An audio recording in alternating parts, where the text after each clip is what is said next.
nothing worse than drinking from a glass worrying that it's somebody else's.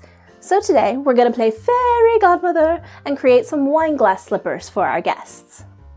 The materials you'll need for each are 2 cuts of your main fabric, 1 cut of lining fabric, 1 cut of felt or fleece, 1 piece of paper, 1 wine glass, and 2 writing utensils.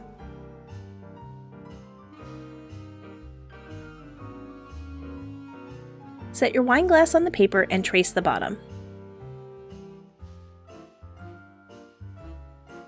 Hold both writing utensils together. Trace a circle while the other draws a larger circle. This will create your seam allowance.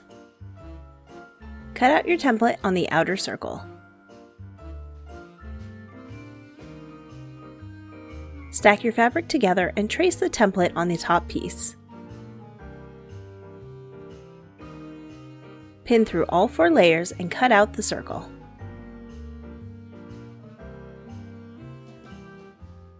Set aside the lining and felt, fold the main fabrics in half, then press.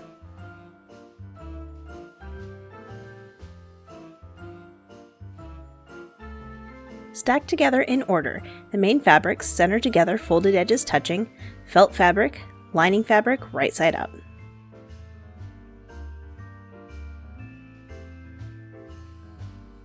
Sew all the way around within the seam allowance.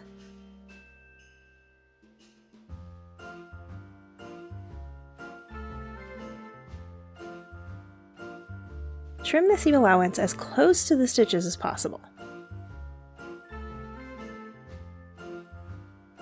Flip the main fabric over to cover the lining and seam. Straighten the seam and press.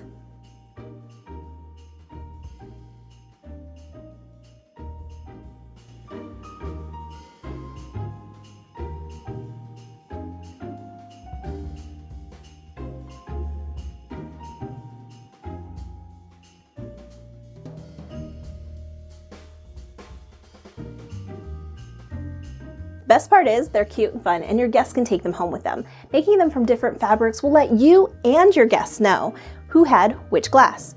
I once even made a swatch chart for myself so that I knew who had which glass if it happened to be misplaced. Yeah, I know, I'm that kind of extra.